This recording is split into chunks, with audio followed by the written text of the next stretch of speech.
जो लोग विश्व गुरु बनना चाहते हैं, कम से कम मच्छर से बचा लो हमारे उत्तर प्रदेश को, देश को, तब जाकर के विश्व गुरु बनोगे। अगर सरकार मच्छर भी नहीं भगा पा रही है तो सोचो $1 ट्रिलियन इकोनॉमी कैसे बना पाई। महंगाई बीजेपी की वजह से है कि बीजेपी के लोग चाहते हैं कि उनके कुछ लोगों को मुनाफा ज्यादा मिल जाए और मुनाफे की वजह से महंगाई है। वो जानते हैं कि कोई मुकाबला कर सकता है भारतीय जनता पार्टी का तो वो समाजवादी पार्टी है, कोई दूसरा दल नहीं है। 1 करोड़ से ज्यादा रुपया प्रतिदिन सरकार के खजाने में आ रहा है। यहाँ सरकार का खजाना बढ़ेगा, उधर उद्योगपति का खजाना बढ़ेगा, क्योंकि बीजेपी के लोग 14 में ही आए थे यूपी से। क्या 14 में जो लोग आए हैं 24 में उत्तर प्रदेश से वो बाहर चले जाएंगे।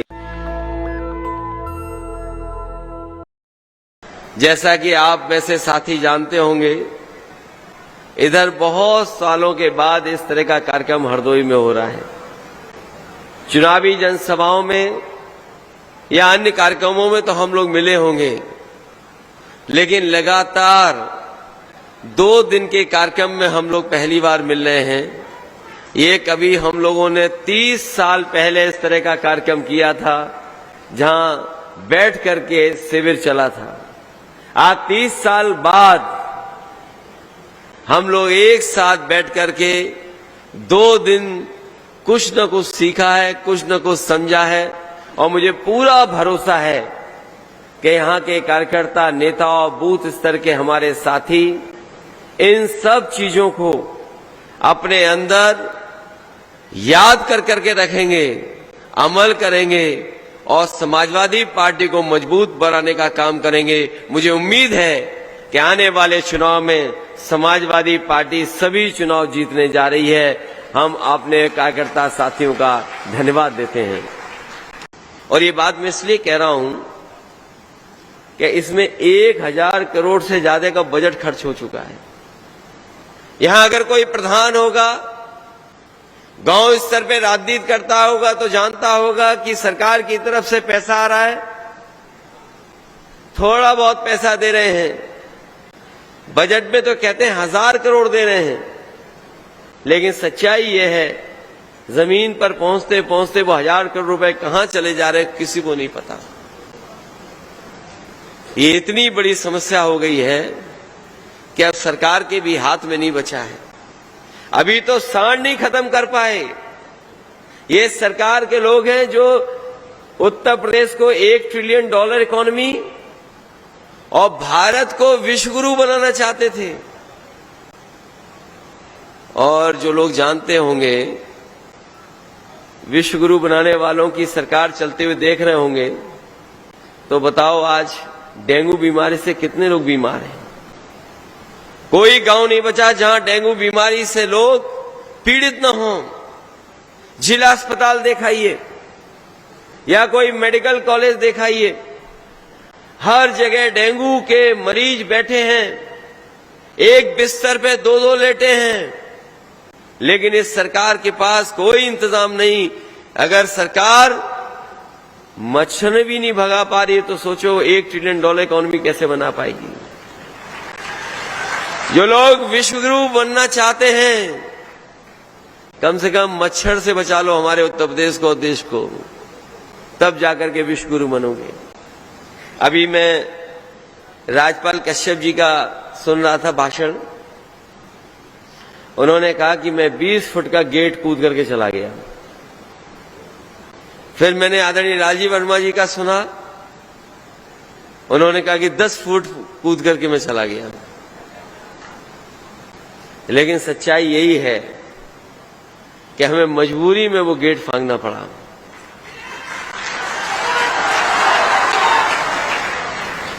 जो लोग समाजवादी इतिहास को पढ़े होंगे, जानते होंगे, जयप्रकाश जी ने कभी आह्वान किया था संपूर्ण क्रांति का, और संपूर्ण क्रांति का आह्वान कर करके पूरे देश को एक कर दिया था। सभी राजनीतिक दल एक हो गए थे और उस समय जो सरकार थी उसके खिलाफ खड़े हो गए, और संपूर्ण क्रांति का नारा इतना जमीन पर पहुंचा कि उस समय की सरकार दिल्ली से हट गई। उन्होंने उस समय लोकतंत्र को बचाया था। गरीब किसान और जो चरम सीमा पर महंगाई थी, बेरोजगारी थी, और चरम सीमा पर भ्रष्टाचार था, उसको हटाने के लिए संपूर्ण क्रांति का नारा दिया था। उन्हीं के नाम पर नेताजी ने कभी जेपी इंटरनेशनल बनाने का सपना देखा था, और उस सपने को अगर किसी ने पूरा किया था तो हम समाजवादी लोगों ने न केवल जेपीएनआईसी इंटरनेशनल सेंटर बनाया था, बल्कि देश में मैं कह सकता हूं किसी नेता के जीवन पर इतना अच्छा म्यूजियम नहीं बना होगा जो समाजवादियों ने लखनऊ में म्यूजियम बनाया था। इस सरकार ने उस म्यूजियम में हमें जाने नहीं दिया जहां पर जयप्रकाश जी की प्रतिमा थी। उस दिन जयंती थी उनकी, बाहर गेट बंद कर दिया, टीन शेड लगा दी, ताला लगा दिया। हमारे पास कोई रास्ता नहीं था। जैसे ही मैंने ताला देखा, गेट बंद देखा, हमें जेपी जी याद आ गए और नेताजी का संघर्ष याद आ गया। हम धरने पे नहीं बैठे, हम गेट कूद करके दूसरी तरफ चले गए। मैं ये बात इसलिए कह रहा हूं कि लालजी वर्मा जी की भी बात ठीक है और राजपाल कश्यप जी की भी बात ठीक है, क्योंकि एक तरफ से 10 फीट कूदे और दूसरी तरफ से 10 फीट कूदे तो बताओ कितने फीट हो गया। जहां तक सवाल सरकार का है, सबने कहा होगा कि महंगाई बढ़ गई। आज अगर हम महंगाई को देखते हैं तो हर चीज की महंगाई बढ़ गई है। जो कीमतें थीं बाजार में पहले, इधर कीमतें कहां पहुंचा दी। अगर हम डीजल पेट्रोल ही देखें तो 2014 में डीजल पेट्रोल की कीमत क्या थी, और आज अगर 2023 में बताओ डीजल पेट्रोल कहां पहुंच गया। खाने पीने का सामान या जरूरत की चीजें आजकल किस पैमाने महंगाई बढ़ा दी, और महंगाई इसलिए बढ़ा रहे हैं कि कुछ लोगों को ये मुनाफा ज्यादा कमाने दे रहे हैं। महंगाई किसी की वजह से नहीं है, महंगाई बीजेपी की वजह से है कि बीजेपी के लोग चाहते हैं कि उनके कुछ लोगों को मुनाफा ज्यादा मिल जाए, और मुनाफे की वजह से महंगाई है। इधर फसलें जो तैयार हुई खेतों में, हमारे यहाँ किसान भाई बैठे होंगे, कोई नहीं है जिसके यहाँ ऐसा ना हो, खेत ना हो, पैदावार ना हो। आप में से जितने बैठे साथी हैं खेती से जुड़े लोग हैं, बताओ गेहूं की कीमत क्या सरकार दिला पाई? कहीं भी सरकारी खरीद नहीं हुई। जो कुछ खरीद हुई है वो बाजार में हुई है, और बाजार की अगर जानकारी कर लोगे तो देश के 4-5 उद्योगपति ने पूरे के पूरे उत्तर प्रदेश का गेहूं खरीद लिया, और गेहूं खरीद करके जो मुनाफा कमाया है, ये सरकार ने मुनाफा कमाया है। अगर सरकार चाहती तो उद्योगपतियों को मुनाफा नहीं कमाने देती, हमारे किसानों की मुनाफा मिल जाता है। अभी धान तैयार है, लेकिन धान खरीदने का इंतजाम सरकार ने नहीं किया है। अगर कहीं भी हरदोई में एक जगह भी धान खरीदने का इंतजाम किया हो तो बता दो हमें आप। एक भी जगह खरीद केंद्र नहीं बना होगा, सरकार की तरफ से कोई इंतजाम नहीं हुआ होगा, और धान हमारे किसान का ऐसे ही लूट लिया जाएगा। अभी जिसका धान तैयार भी हो गया होगा उसको कोई कीमत नहीं मिल पा रही होगी। जो एमएसपी तय की है सरकार ने, वो एमएसपी भी नहीं दे पा रहे हैं। इसलिए हम आपसे कहना चाहते हैं, अगर समाजवादी सरकार बनेगी तो हम निश्चित करेंगे हमारे किसानों की पैदावार का कम से कम एमएसपी मिले, और जो कीमत है उस तक पहुंचे। क्या हमारे प्रदेश के सामने बहुत चुनौती है, बहुत बड़ा संकट है, और इस सीमा तक भारतीय जनता पार्टी जाएगी कि उत्तर प्रदेश में उनकी हार ना हो। वो जानते हैं कि कोई मुकाबला कर सकता है भारतीय जनता पार्टी का तो वो समाजवादी पार्टी है, कोई दूसरा दल नहीं है। इसीलिए सबसे ज्यादा अन्याय का सामना भी अगर किसी को करना पड़ रहा है तो वो हमारे समाजवादी कार्यकर्ता और नेता हैं जिनके ऊपर अन्याय का सामना करना पड़ रहा है। और देश के इतिहास में किसी भी प्रदेश में या अभी तक के इतिहास में आप उठा करके देख लो, किसी नेता के साथ इतना अन्याय नहीं हुआ होगा जितना मोहम्मद आजम खान साहब के साथ अन्याय हुआ है। उनके परिवार के लोगों को जेल भेजना एक सोची समझी साजिश के तहत हुआ है, षड्यंत्र के तहत हुआ है। और हमें उम्मीद है कि अभी चाहे न्याय न मिला हो, लेकिन जैसे ही हम लोग और अन्य कोर्ट में जाएंगे तो हमें उम्मीद है कि न्यायालय उनकी मदद कर करके एक दिन वो वापस आकर के हम लोगों के बीच में समाजवादी पार्टी के साथ खड़े होकर के अपील करेंगे। इसलिए साथियों, चुनौतियां भी हैं, लेकिन अब समय नहीं बचा है। आज जब हम और आप लोग बैठे हैं तो अक्टूबर का महीना खत्म होने जा रहा है। 4-5 महीने होंगे जब उत्तर प्रदेश में चुनाव दिखाई देगा। इसलिए सबसे बड़ी जिम्मेदारी हमारी आपकी है, क्योंकि बीजेपी के लोग 14 में ही आए थे यूपी से, और हमें भरोसा अपने कार्यकर्ता नेताओं पर कि 14 में जो लोग आए हैं 24 में उत्तर प्रदेश से वो बाहर चले जाएंगे। मैं सोच रहा था कि हरदोई में कौन सी बात कहां से शुरू करूं। कल हम लोग शाहजहांपुर से चले और हरदोई आपके बीच में पहुंचे हैं। शाहबाद में ऐतिहासिक कार्यक्रम बबू खां साहब और समाजवादी पार्टी के साथियों ने किया। मुझे लगता है न केवल शाहजहांपुर, हरदोई में ये नई कोई यातायात व्यवस्था शुरू हुई है जो हमारी ट्रैफिक का इंतजाम देख रही है। वैसे तो हरदोई का पौराणिक महत्व भी है, बहुत सारी ऐतिहासिक घटनाएं भी हैं, यहाँ बहुत सारे क्रांतिकारी साथी की कहानियां भी हैं, लेकिन इधर हम लोगों ने सोशल मीडिया पे एक नई चीज देखी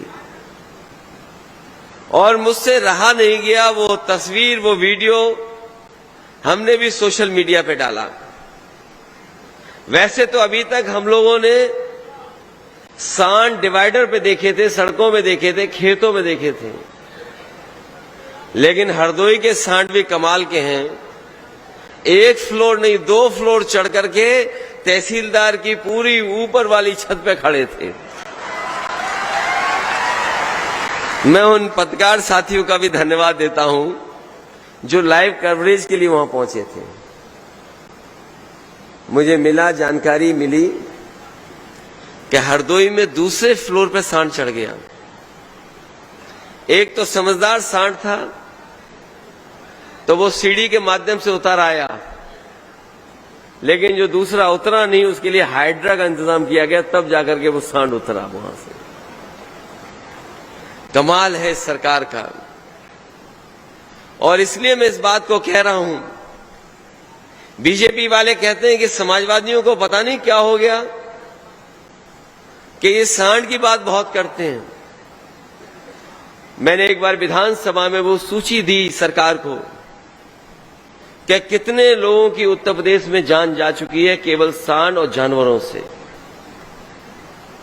और मैं ये दावा करता हूं पूरे देश में नहीं दुनिया में अगर जानवर के टकराने से और सांड के मारने से अगर कहीं सबसे ज्यादा जान जा रही है तो वो उत्तर प्रदेश है।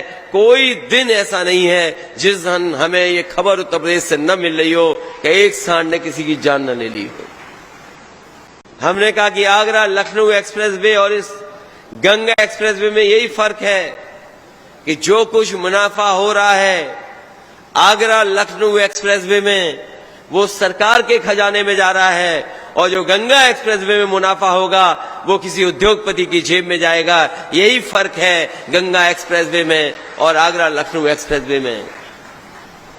जब मैंने उसे बताया कि आगरा लखनऊ एक्सप्रेसवे में जो मुनाफा होगा सरकार का, जो टेंडर हुआ है टोल का इकट्ठा करने का, वो प्रतिदिन 1 करोड़ से ज्यादा रुपए का है।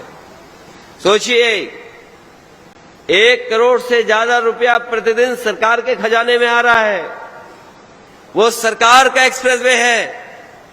और वही गंगा एक्सप्रेसवे में हो सकता है प्रतिदिन टोल 1 करोड़ से ज्यादा आए, वो सरकार के खजाने में नहीं जाएगा, वो किसी प्राइवेट उद्योगपति के जेब में जाएगा। यहां सरकार का खजाना बढ़ेगा उधर उद्योगपति का खजाना बढ़ेगा। यही फर्क है समाजवादी पार्टी में, यही फर्क है भारतीय जनता पार्टी के काम करने के तरीके में।